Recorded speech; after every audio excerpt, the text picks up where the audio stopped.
from Kim, and she can fuck all night. Hey, how's it going? It's your boy Chiefs Rays Bolts coming back at you with a Lightning game recap, post-game reaction video. Oh my god, the Lightning just, they have this weird thing every now and again where they'll just score a dagger goal in the final minute or so in a game, and we saw this last round against Florida. It was game 2 when the Bolts had scored with 4 seconds left to take a lead against the Panthers and go up 2-0 in the series. Unfortunately, this time the Lightning did not take a series lead, but still, very, very encouraging game from the Tampa Bay Lightning and a convincing win, in my opinion. Now, let me just say, disclaimer real quick, that I did not catch the first 2 periods of this game. I was working, unfortunately. I tried my best to get off, but I couldn't. So, it's life. It happens. But I come back for the best period of the game, and that is the third period, in which the Lightning scored with just taking seconds to win the game. But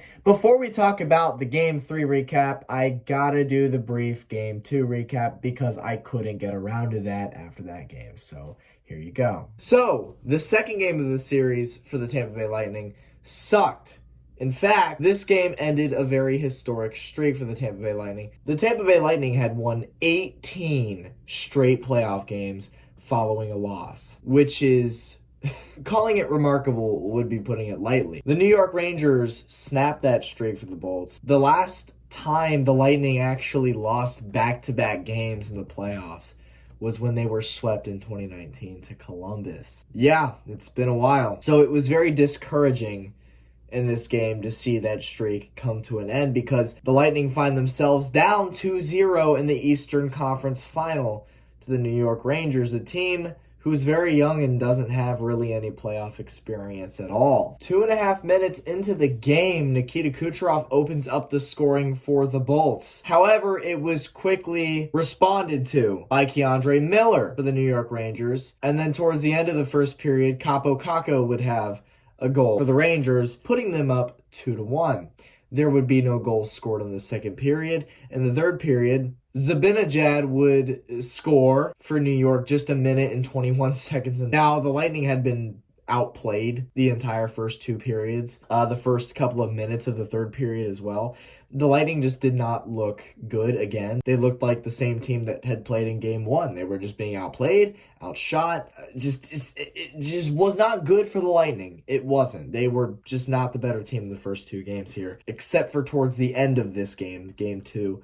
Towards the very end, the Lightning started to play with urgency, and they started to play kind of like the Lightning that we all know and love again. Nick Paul would get on the board for the Bolts with 2 minutes to go in the game and bring some glimmer of hope back to Bolts fans for a very small period of time. This was a sick goal from Paul and his first since his 2-goal game in Game 7 versus Toronto. The Lightning had a couple of scoring opportunities during the ticking seconds of the clock, the final minute of the period, but ultimately could not find the back of the net. The Rangers hold on, and the Lightning find themselves down in the Eastern Conference Final 2-0. All right, so Game 3.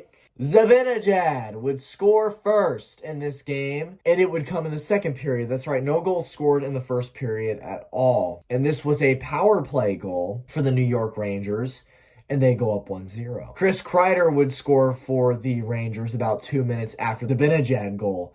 So the Rangers quickly find themselves up 2-0 on the Lightning, and not good feelings for Bolts fans. You're already down 2-0 in the series, and now you're going down 2-0 in the second period of Game 3.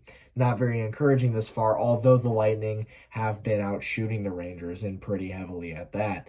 Nikita Kucherov would score not too long after the Kreider goal on a power play. Isn't that insane? Every goal this game, besides the last one, was a power play. So Kuch gets on the board for the Bolts, and it's 2-1. Now, in the third period, Steven Stamkos with a classic Steven Stamkos bomb. What can I say?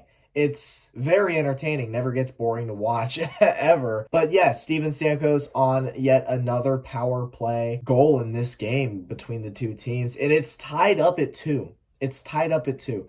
Now, nothing would happen for the rest of the period. The Lightning heavily outplayed the Rangers. The Lightning had heavily outshot the Rangers. In fact, Tampa Bay outshot New York 52-30 in this game, which is very encouraging as the Lightning had not been putting up very many shots on net at all this series. So, 52 shots in regulation. Sheesh. So, the Lightning had scoring opportunities. They had chances. They were putting pressure on New York all third period and were having trouble setting up plays and finding the back of the net until with 42 seconds left, Kucherov makes a sweet pass to ONDREJ, PALAT, who got rid of the puck quickly, and it found its way past Shesterkins. Just unreal for the Bolts to be able to score and find a way into the back of the net past the almighty Igor Shesterkins with 42 seconds left. I mean, come on now. So it's 3-2 Lightning, and it wasn't quite over. It still remained a little bit stressful towards the end because after this goal, still 42 seconds left, game's not over. New York was putting a little bit of pressure on, so,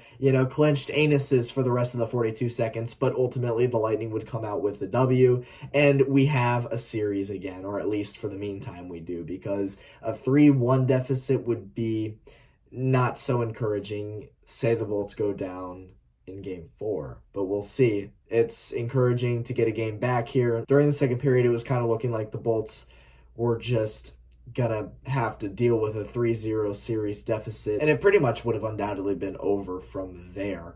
So it's a good thing, to say the least, that the Bolts were able to pull out this victory and relieve a little bit of stress in Bolts Nation. So just unreal play from the Bolts in this game. Now, if the Lightning could play like that, like how they did today in every game this series, they're not losing this series.